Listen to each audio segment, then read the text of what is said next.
covering the Northern Bahamas? You're watching the Bahamas Tonight, Northern Edition. Now to part 2 of our series, Defying the Odds. Tonight, we will meet a Grand Bahama woman who has faced immense tragedy and was forced to find her inner strength. During her time of heartbreak and uncertainty, she pulled herself together to chart a future for herself and to ensure her own survival.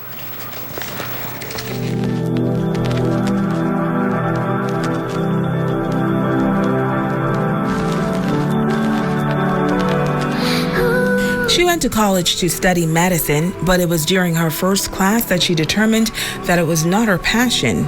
Coming from a construction background and working with her family business from the age of 7, Cara Gallagher says she immediately made a switch. I switched over to construction management, and that's where it really started.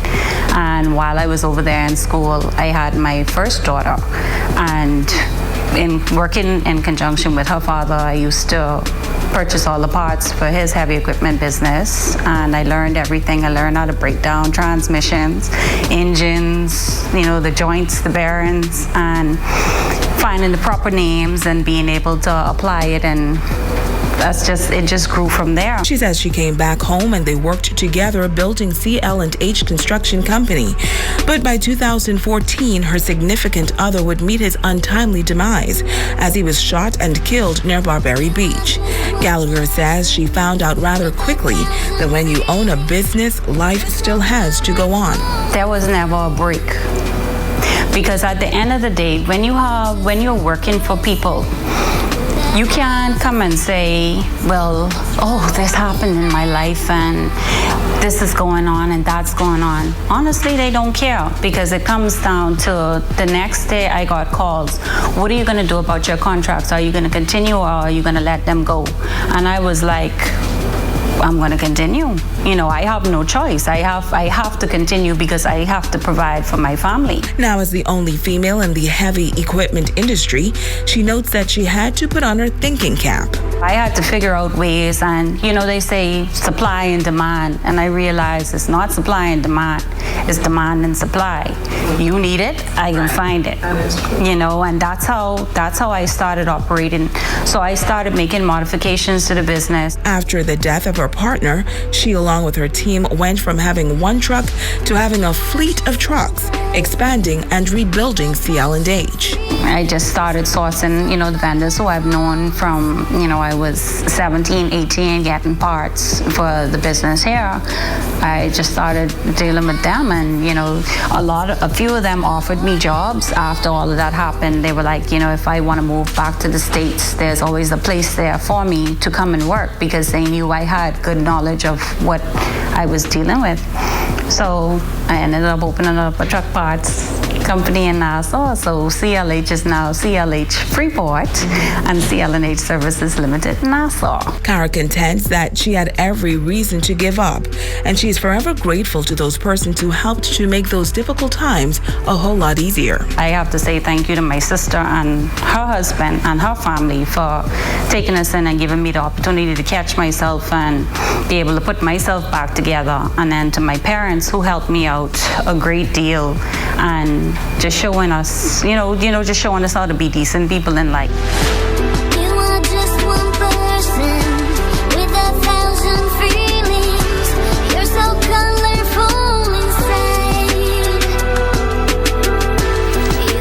It's now time for our Generation Y report. Tonight, we bring you the story of a young Grand Bahamian man who has a deep passion for music. A passion so deep that he left the country with little money, but with big ambition. He was recently accepted in some of the top music programs in the United States.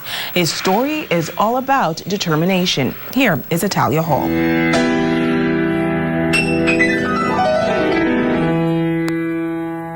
22-year-old Elijah Stevens is a graduate of the Jack Haywood High School. He says he spent his lunch breaks practicing on the piano in the music room, and after graduation, he was determined to receive a college education to become a classical pianist. He then applied for some 7 Bahamian scholarships, but was denied. I remember sitting and speaking to my parents about what we were going to do, and they told me that I should stay home and work for a year and possibly attend a local college. He says he was not taking no for an answer, so he reached out to Bethune-Cookman University's music program in Daytona Beach, Florida, to inquire about scholarship opportunities and was invited to an audition.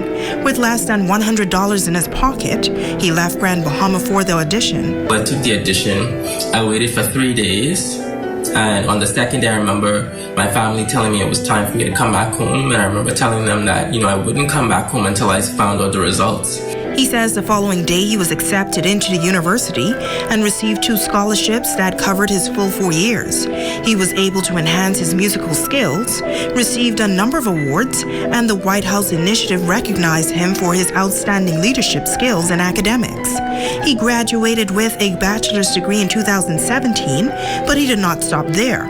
Stevens decided to check out a music school in New York, but after driving 16 hours from Florida, he could not get an audition. Unemployed, Stevens then fell on hard times and ended up living in his car and then into a homeless shelter.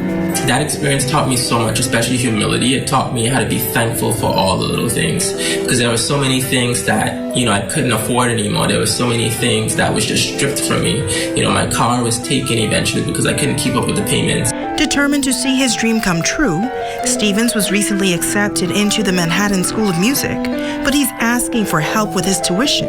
He has gone to Facebook to tell his story and has also created a GoFundMe page that has been getting national and international attention. I appreciate the support that I'm getting so far, from the Bahamas and from Bahamians, those who are sharing the video, those who have contributed so far, and, I know that so many of you will contribute. And to other young Bahamians, Stevens says never give up despite what others may say. Go after cultivating your talent, go after, really expressing yourself. Every day you get up, you're telling the world who you are and what you are, and you have to really think about, who am I? What do I want to tell them? What image am I carrying? Now, if you would like to assist the young musician reach his goal of $250,000, you can find him on Facebook. His name is Elijah Stevens. And now it is time to ask the doctor.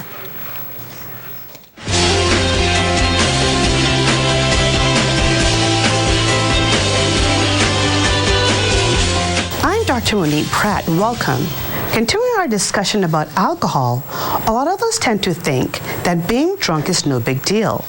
But becoming intoxicated from drinking can be a sign of alcohol use disorder, which includes a level that's sometimes called alcoholism.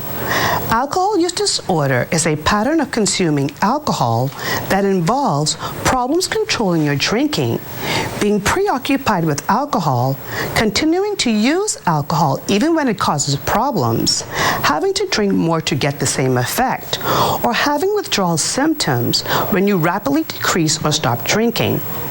Practices like binge drinking, which is consuming a lot of alcohol in a short period, are also considered a form of this disorder. If your pattern of drinking results in repeated significant distresses and problems functioning in your daily life, you likely have alcohol use disorder. It can range from mild to severe. There are many treatment options available to help. So if you or someone you know may be experiencing alcohol use disorder, please don't wait. Speak to a doctor as soon as possible. I'm Dr. Monique Pratt, and this has been Ask the Doctor. Don't go away. Ramiko Knowles with a check on sports when we come back.